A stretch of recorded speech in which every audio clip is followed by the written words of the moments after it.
Hi, and welcome. You're listening to the X22 Report. My name is Dave, and this is episode 1405A, and today's date is October 19th, 2017, and the title of the episode is The Economic Indicators Are Piling Up, and They Are Pointing Towards a Collapse. Let's get into the economic collapse financial news. Now, we have been tracking and following all these different indicators, and a lot of these indicators, yes, they're pointing to bad times ahead. And we are getting more and more of these indicators, and they're piling up. So when we start to look at all this stuff, we're starting to scratch our heads. We're starting to wonder what is going on here. Now, we are seeing that UK retail sales, they have slumped. Now, they fell by 0.8% last month. And it looks like the buying power of Britons, well, it's being eroded away by inflation. The UK third quarter retail sales growth is the weakest in 4 years as inflation hits the UK. Here in the United States, we are seeing that the initial jobless claims, they have crashed to the lowest level since 1973. So we're back to 1973 initial jobless claims. Now let's think about this for a second, because we've seen this pattern before, and we can go all the way back to the 70s, and the pattern seems to be the same. Every time initial jobless claims falls, and it continually falls and it reaches a certain point, all of a sudden we're in a recession. Now, this is one of the lowest points that we have seen, because even if we go back to 2008, we can see that we were down pretty darn low for initial jobless claims, and we were even with 1979, 1989 type of area. But this right now, we're going all the way back to the beginning when we pretty much came off what? Oh yes, the gold standard. So they are really pushing this to make us believe that everything is fine, everything is great, and we're starting to see that this is not what it's really turning out to be. We're looking at these patterns, and if we go back to all the different years, we can see that every time we were in a recession, initial jobless claims, they hit a very, very low point, and then they shot up afterwards. And we've been seeing a lot of these indicators showing the same exact thing. We also see that we have many, many problems in the pension arena.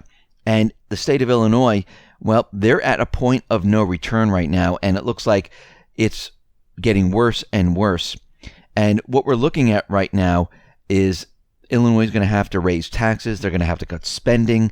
And we could see that they're not going to be able to pay these pensions out because they are in the hole by billions and billions of dollars. And this is going to be a huge problem for Illinois. And not just Illinois, but for many of the states out there, it's going to be absolutely awful. And we've been following the pension problems, and it's not improving. It's actually getting worse. Remember, these pension programs, they were looking for, 6, 7, 8% return. This is what their programs were structured around.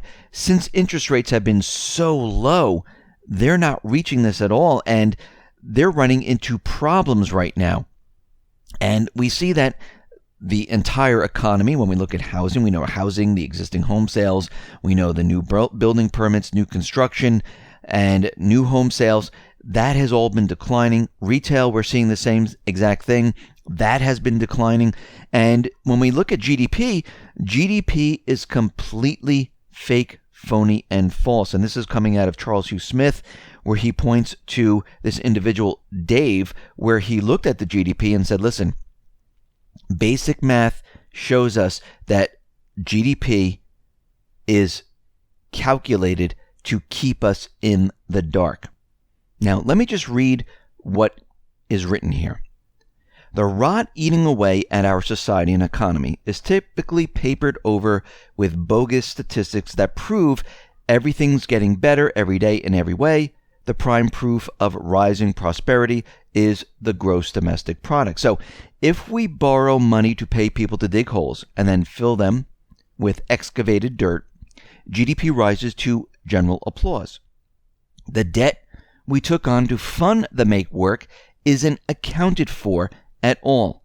Longtime correspondent David P. of Market Daily Briefing recently summarized the key flaw in GDP. GDP doesn't reflect changes in the balance sheet, i.e. the debt. Now, here's his explanation. Once I learned about accounting, I figured out why the GDP metric wasn't sufficient. What is missing? The balance sheet. Hurricanes are a direct hit to your nation's balance sheet.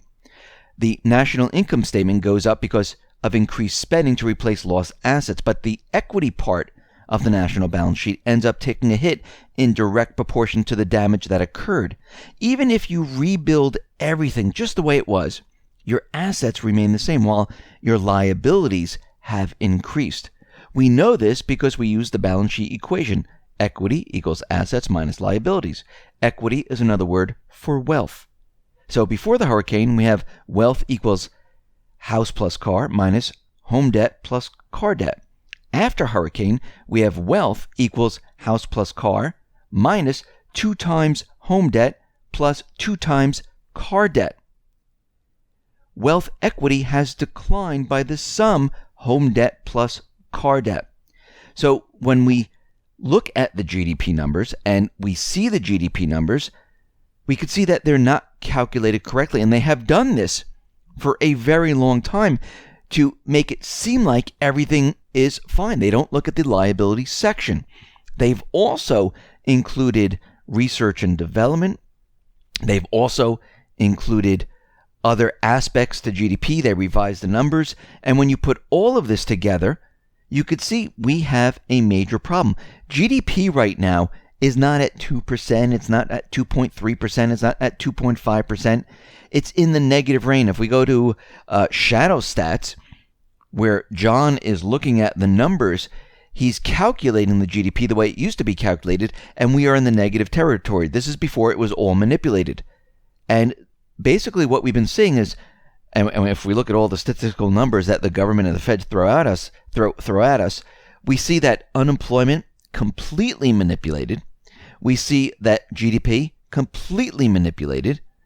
They manipulate the retail sales. Remember, the retail sales are estimates.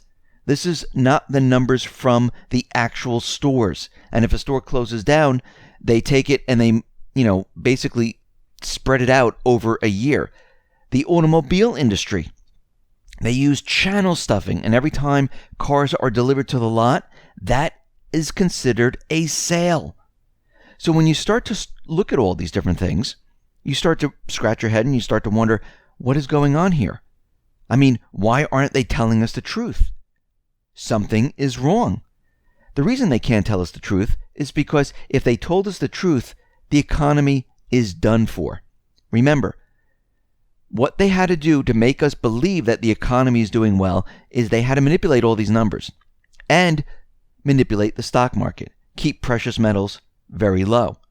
By doing this, you can convince anyone that the economy is doing well. Companies do this also. They manipulate their books, they manipulate their information, and they can keep it going for quite a while. Enron did this in the past, and they've kept it going.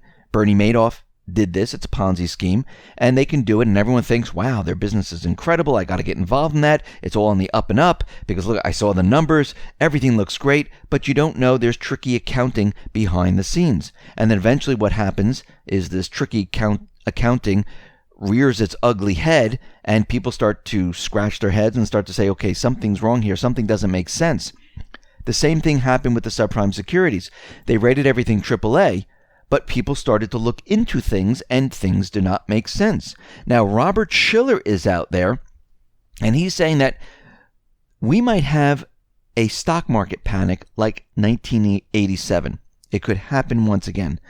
There's something that might stop it, though, because after 1987, they did something. They put in what's called a kill switch. The New York Stock Exchange instituted Rule 80B, which is a circuit breaker. They did this to the S&P 500. They did it to the NASDAQ. They did it to the BAT system.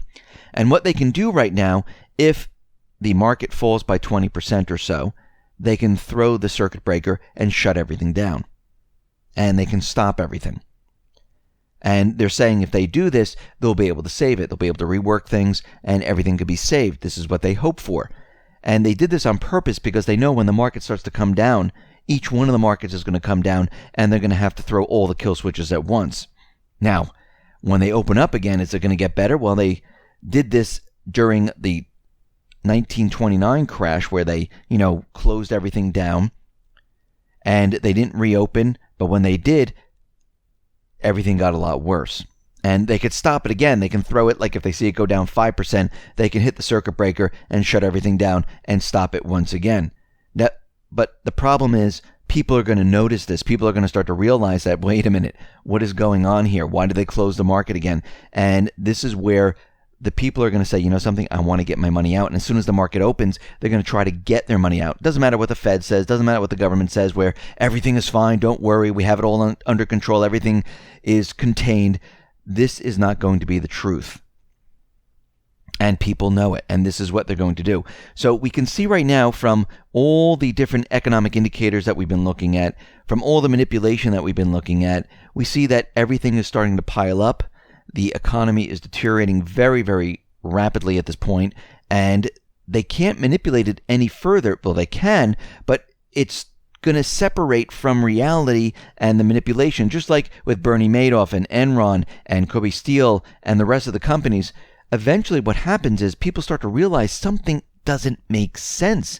And people around the world and in this country, they're going to say, okay, the economy's getting worse. We're seeing more stores close and more people are being laid off. People don't have jobs. The housing market's not picking up like they said. I mean, think about it. From 2008 all the way to now, they told us that this is how a recovery is supposed to be. This is not how a recovery is supposed to be. We shouldn't see reinflated bubbles. We shouldn't see bubbles being created. We shouldn't see manipulation on the scale that we're seeing it. That's not a recovery.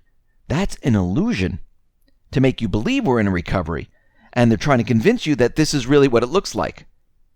So we're getting closer and closer to that point where they are going to lose control of the entire system, and everyone's going to start to realize we have major problems. And when they start realizing we have major problems, people are going to bail. They're going to get out of the market. They're going to either try to sell their house before it drops in value. They're going to run to the market as inflation hits. All these things are going to happen, and it's going to happen at once. Credit's going to freeze. And if credit freezes, what happens then? Well, supplies, they don't get to the stores. If supplies don't get to the stores, we have shortages. And you can see how this is a domino effect. And people are going to be afraid. They're going to be scared. And we see we're getting very, very close to this point where the manipulation and what's really happening are separating. And people are going to start to realize, and they understand this. And this is why you see it all over the corporate media, where they're starting to come out with these articles where, the economy's not doing that well. The economy is struggling right now, and they're trying to build this up there. That's why we had the story in Yahoo Finance saying that, there's a storm in the stock market coming. They're building this all up to prepare everyone, and they're telling you in advance what is coming. So get prepared, get ready, because we are getting very close to that point. Listen, everyone, thanks a lot for listening. Be well, be safe, and especially be prepared. Thanks a lot.